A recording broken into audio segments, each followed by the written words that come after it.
And I'm Christine. I'm a VP at Clarity. And today I'm speaking with two amazing women, the co-founders of Mirza. We have Saran Chow and Mel Faxon on the line with us. So Mirza is one of our clients who is ultimately working to end the motherhood penalty. So no small feat.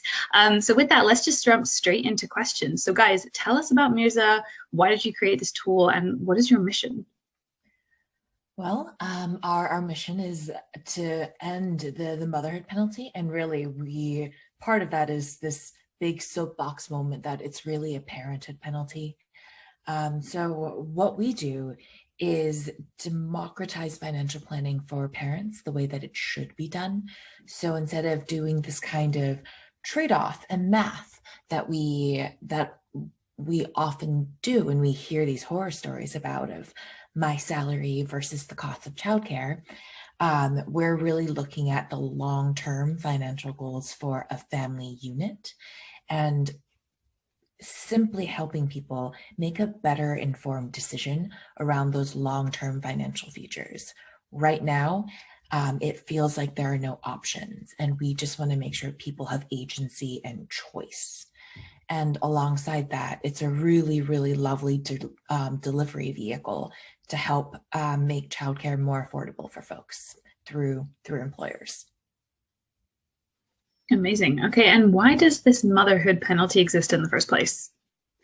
So there are a couple of key things that kind of contribute to the motherhood penalty. And the motherhood penalty is the steep decline in earnings that a woman or parent sees after they have their first child.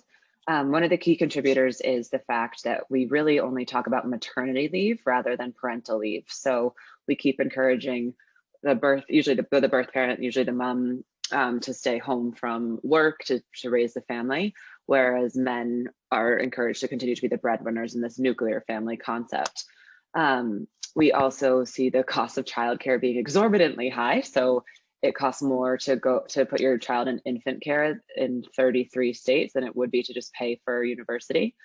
And also the fact that women still do 70% of unpaid labor around the home. So the fact that there's a very unequal distribution in terms of caregiving and housework that women are dealing with, all of which feed into the fact that women are penalized for being mothers and having a career. So awful. So what are you guys doing in terms of your technology to try and get rid of this once and for all? How are you going to do that? Well, I think it really does start with that piece of better informed decisions on an individual level, so people really do understand if your goal is to continue your career, actually thinking about childcare as an investment is something that's really, really useful. And then by actually helping people take the long view, the 15-year out view, especially in couples, technology that means that we're actually facilitating those kinds of conversations as a whole. So it's the both partners in a relationship talking through who makes what trade-offs at what time, and thinking about this as how we can best optimize for both people's goals instead of this very short time horizon of initial 2 years, and what that really means. And that other piece of where technology comes in is by the fact that this technology exists, and what we're able to do around this planning, around return to work and more, we're creating so much data that we can help use to nudge workplaces. Mel mentioned that there are these elements of women are viewed as bad mothers if we return to work, or we're viewed as bad employees if we pick up our kids from daycare. So being able to actually start showing these very real portions of data within a company is really powerful. Amazing. I mean, I think what you guys are doing is incredible. So obviously it was just International Women's Day a few days ago. So we'd love to hear about what that means to both of you and how you celebrate it. I think usually International Women's Day for me does feel like a huge celebration, but this year it felt much more like a reinforcement of the call to action that we all need to have. We're facing a she session, the fact that over 4 million women have dropped out of the workforce due to the pandemic. Where we were 108 years from achieving gender equality, and now we've probably just added 30 years to that due to the last year. And I think situations like, Sarah I'm blanking, sorry, but just like current situations around the world, just there's so much that still needs to be done. There's so much that needs to be done on the part of men and all of us to really go forward with achieving equality. And that's what it's been like for me this year, for sure. I think I'll say that I definitely shared that kind of same sentiment, that this is a reminder and a call to arms more so than anything else.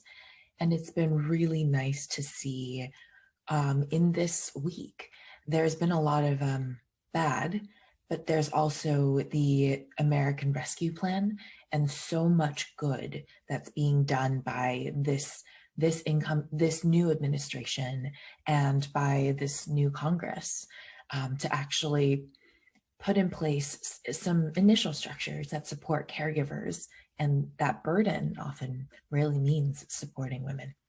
Right. And thinking back to, when you guys were young teenage girls, could you imagine yourself trying to have this huge mission and, just even starting a business successfully? Is that something you envisioned for yourselves? So I can start with this one. This mission has always been something that's really important to me. Just generally, women's financial empowerment has always been really important to me. I was raised by a single immigrant mom. I'm an immigrant kid. This is just watching my mom and how she really pulled it off as I grew up. That just solidified it for me. And this has always been something I thought I would tackle in some way. But honestly, as a teenager, I thought I would wind up in policy and in academia and not in company building. If you asked me 2 years ago, I wouldn't have said I would start a company. I'm trying to think of how to say this in like the least obnoxious way possible. But yes, I think It's going to do so. Not this particular mission or company, but I think that when I was a teenager, I always said I wanted to build an empire, and so for me, this is a much different definition of how I would like explain what that means, and it's much more of like a how can I build something that is actually lifting other people up now. And so from like a determination kind of entrepreneurship standpoint, sure, but never the scope of what we're trying to accomplish with Mirza. So very happy that it worked out this way though. Yeah, same. And I'm sure women all over the world are too. So last question is, what do you think the future for working women and mothers is today? Big question to end on. It's something. I think again, we've really highlighted just how much we need better systems and support for working parents and for working women. I think that we need childcare support. It's just an absolute definitive statement that we cannot continue to have the growth that our nation wants without that. I think we need paid parental leave. I think there are so many things that without those two key pieces in place, we're not going to see a good future for working women. But I do think that it's also a conversation that is now so central. And what Saran was saying, all of the policy changes that have been implemented in this past week are a huge step in the right direction. But the future is, it's like an uphill one for sure. Yeah, I genuinely believe that we're always on an upward trajectory. Just historically, that is, we're working towards progress as a society and as a globe. And I think watching how devastating COVID has been has really made it so clear to policymakers, as Mel said, that we need policy solutions.